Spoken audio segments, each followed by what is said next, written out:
тэгээд энэ баг миний хамгийн анхны гадаа хийж байгаа бичлэг байхаа. Миний сувг дээр ер нь бол ингээд гадаа суугаад хийсэн бичлэг байдгүй. Тэгээд өнөөдөр цаг агаар үнэхээр гоё байна. Бодохгүй бараг 100 ирлээ. Ер нь ойрын өдрүүдэд цаг агаар нэг 20-18 градустай дулаахан байгаа наадтай. Тэгээ яг одоо цаг 9 цаг болох чинь оройны нэг 8:30-40 өнгөрч байна. Тэгээд би өнөөдөр ингээ гадаа зөндөө явлаа. Тэгээ сууллаа. Тэгээд тэгж хоорондоо ингээд нэг зүйл байсан байхгүй юу? Тэр нь юу вэ гэхээр Icon CGM-ээс ингээд гэр бүл заслалтын тухай бичсэн байсан. Тэгээд тэрэн дээр юу ихээр Монгол улсын хэмжээнд өдөрт 10 хос гэр бүлээ заслуулахаар өргөдөл гаргагаа гэсэн гарчигтай мэдээлэл байсан. Тэгээ үүний талаар сонирхоод сайт руу ороод ингээд үзсэн чинь юу айгу харамсалтай зүйлүүд юмхэд их бичигдсэн байсан. Тэгээ үүний талаар ер нь өөрийнхөө үзэл бодлыг бас ингээд тусгаад сувгтаа энэ тухай ер нь бичээд хүргэх хэрэгтэй байх гэж бодоод ер нь бол ингээ уншаад төрсэн сэтгэлээ та бүхэндээ хуваалцъя гэд бичлэг хийж байна.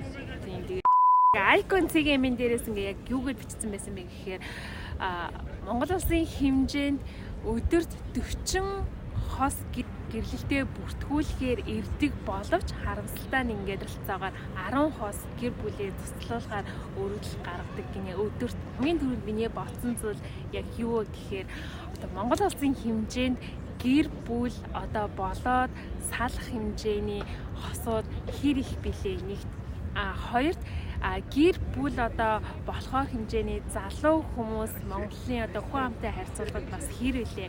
Мөн дээрэс нь ингээл насжилттэй тэгэл ингээл хүн амынхаа тоог гэл ер нь ингээ аягүй олон зүйл бодсон тэр мэдээллийг уншаад тэгээд хамгийн сонирхолтой бас нэг судалгаа байсан. Хэдэн наснда ингээ гэр бүл одоо болохоор төлөвлөлтгүй гэсэн судалгаагаар 19 оны байдлаар ер нь бол ингээд 23-аас 25 наснда гэр бүл болоод гэрлэлтэд бүртгүүлээд хүүхдээ болох одоо ингээд хүсэлтэй байдгаа гэсэн хувийг бол дийлэнх залуучууд нь 23-аас 25 наснда бол гэрлэх нь бол зохимжтой маа гэсэн судалгааг 19 онд өгсөн юм байна. Тэгээд сая өнгөрсөн жил буюу одоо 2021 оны байдлаар дахиад тэр судалгаагаа ингээд залуучуудаас ингээд авахд насжилт нь бол ер нь жоохон хойшилсан 25-аас 28 наснда гэр бүл зохиогоод тэгээд тодорхой хэмжээний доктор сууршилтай амьдралыг бол бий болгохыг илүүд үздэг байна гэж ер нь Icon CGM-ийн дээр бичсэн байсан. Тэгээд 10 хос өдөрт ингээд гэр бүлдээ цоцлох одоо өргөдөл гаргадаг бол бас дээрэс нь 40 хос ингээд өдөрт ингээд гэр бүлэлтэй батлуулахаар өргөдөл өгдөг гэсэн судалгаас байсан. Тэгээ яагаад гол нь ингээ гэр бүл ингээ салаад байгаа юм бэ? Юунаас болоод одоо гол одоо салах тэр шалтгаан юу байна? Хамгийн эхний салах шалтгаан бол ерөөсөө санхүүгийн асуудлаас болоод дийлэнх хосууд бол одоо ингээд амьдрахад хүндрэл учирдаг бас хүүхдтэй болцсон бол түүндээ ингээд зарцуулах ингээд санхүүгийн хямралаас болоод үйл ойлголцол үүсээд тэгээд салахад өндөр магадлалтай байдгаа. За тэгээд дээрэс нь хоёр дахь хамгийн том шалтгаан болохоор би энийг хардах мөн тэгээд араар тавилт хуурах одоо энэхүү хоёр шалтгааны улмаас одоо шалтгаан энэ хоёр дээр айгүй их хувийг эзэлдэг юм байна. За тэгээд дараачихаас нь болохоор гэр бүлийн одоо хитрхи эрт хүүхэдтэй болсны улмаас хосоод бие биенийгаа үйл ойлголцоох тэгээ хайр гөрөх тэгээд ингээд хүүхэдтэй хитрхи их анхаарал тавиад хосуудын хооронд харилцаа муудах ч юм уу бас тэр бас салах шалтгааны бас дараагийн хувийг бас эзэлж байгаа мэт. За тэгээд араас нь болохоор хосууд хоорондох арын гэр бүл буюу одоо ингээ хадмууд хамаатнууд хоорондоо бас үйл ойлголцолтой. Тэгээд дээрээс нь ингээ бие биендээ дургу түүнээс болоод хосуудын бас хоорондын харилцаа хүндэрэх тэгээд салах одоо бас гол шалтгаануудын нэг нь бас агуу болдгийм билээ. За тэгээд араас нь нийгмийн байр хувь хүний одоо хүмүүжил гэх юм уу хитрхи одоо ингээд арих уух ч юм уу согтууруулахундаа буруу зуршил хог хүний характераас болоод ер нь бол хоорондын үзэл ингээ хоорондоо зөрчилдснөөс болоод хоорондоо гэрлэлтэй зоцлуулах тийм хэмжээнд тусын ийм шалтгаанаар хосууд ер нь дийлэнх нь салж байна гэсэн судалгааг Айко цэгийн мен дээр гаргасан байсан. Тэгээд миний хувьд болохоор 25-аас 28 насд за 25 гэхдээ жаахан эрттэн заяа.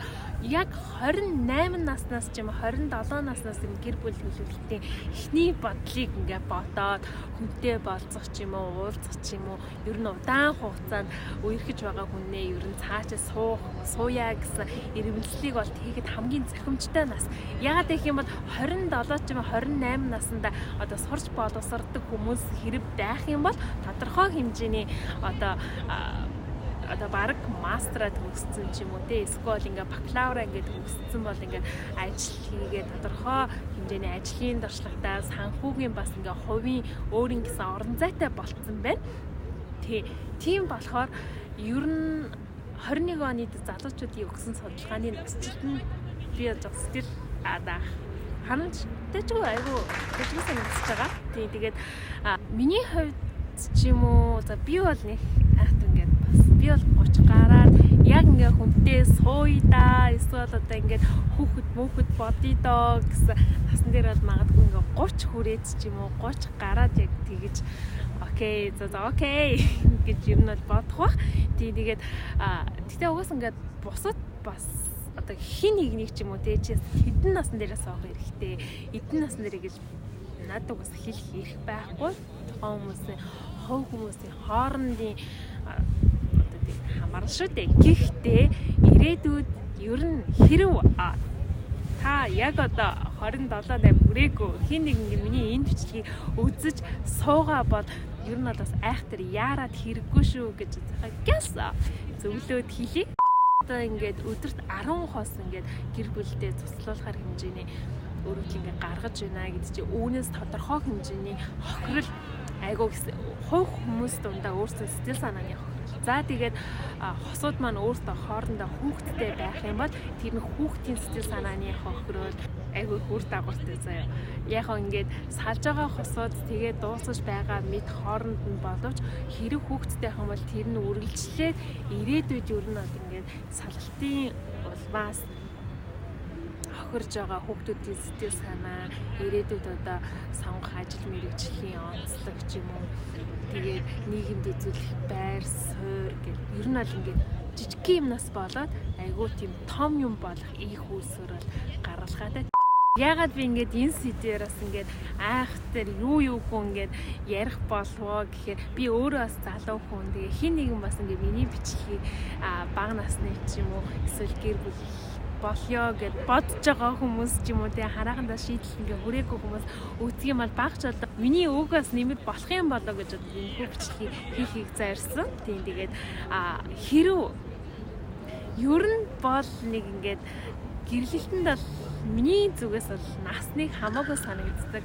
Одоо хин нэгний шахалтаар ч юм уу тэг гэр бүлийн шахалтаар насчин оройцчлаа. Эсвэл ойр тойрны найз нөхдөж гэрэлчтэй бүгд өөр хүүхэдтэй болдоо бүгд өсөж үрчээд байгаа юм шиг санагдаад өөрөө ганцаархнаа ойр ганцаараа хөгшөрж байгаа шиг санагдаад ч юм уу тиймхүү байгаа юм шиг сэтгэл зүйн бас ингээд баг зэргийн хөөргөлтөд ороод бас юм хариуцлагагүй жоох хувьдээ ер нь л нэг тийм бацтай одоо тэр төвшөнд хүрээгүй гэр бүл одоо болох хэмжээний одоо сэтгэл зүйд хүрээгүй байж ч гэр бүл битгий болоосаа гэсэн үүднээс ер нь л хийхийг хүссэн. Тэгээд гэр бүл ингээ болох гэж одоо юу гэдэг миний хувьд бол ингээд тодорхой хэмжээний ингээд мэдлэг боловсрол эзэмшижээ. Тэгээд ирээдүйд өөрийгөө болон өрөөл хин нэгнийг аваад явах хэмжээний жоохон бие хүн болцоод санхүүгийн тодорхой хэмжээний төвшөнд хүрсэн бие махбодын хувьд бүрэн боловсролцсон, сэтгэл зүйн бүрэн хат тогтцсон. Тэгээд ирээдүйд одоо тэр суух хүний халамжилт зориулж цаг гаргах хэмжээний цаг завтай сэтгэл зүйн бэлтгэлтэй хүүхэд гаргаад түүнийгээ өсгөх чадвартай заах, сургах хэмжээний бас бодолтоос хүрсэн, төвшөнд хүрсэн. Тэгээ өөрийгөөс бүрэн хөгжүүлсэн. Ирээдүйд ингээд гэр бүл болохоос өмнө гэр бүл болцсон болохгүй төлөвлөх зуураа өөрийн бас бодож санаж исэн бүх зүйлээ хийгээд ингээд дуусгацсан тийм учраас гэр бүл ингээд бүрэн сэтгэл ханамжтайгаар сэтгэл дүүрэн ингээд гэр бүл болох нь хамгийн зохимжтой бас ингээд нийгэмд оруулж гэр бүл салахгүйгээ сайхан гэр бүлийг бий болгоод насан турш амьдрнаа гэдэг чинь өөрөө нийгэмдээ оруулж байгаа хамгийн том хөрөнгө оруулалт.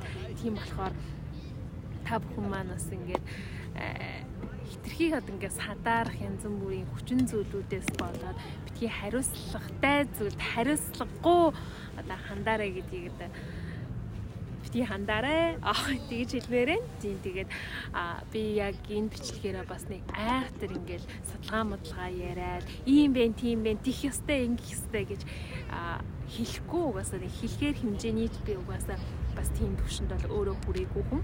Тийм болохоор зүгээр ингээд би өнөөдөр Icon CGM-ээс ийм уншлаа. Тэгээд цаг агаар сайхан байна. Үүнийг та бүхэндээ өөрийнхөө үзэл бодлыг бас ингээд тодорхой хэмжээний жоохон хуваалцъя гэд ингээд бичлэг хийж байгаа. Тэгээд та бүхэн маань ингээд цаашдын бичлэгийг маань бид цаашдаас ямар ч сэдвээр юу ч ямар ч тухайн мөчүүдээс юуны ч талаар ярьж магадгүй. Тэгээд тийм болохоор та бүхэн цаашдын бичлэгийг маань алдахгүй үзхийг хүсвэл subscribe дараарай. Тийм тэгээд бичлэгийг маань дэмжиж үргэлж үзээд хүлээдэг та нартай баярлалаа. Тэгээд bye bye.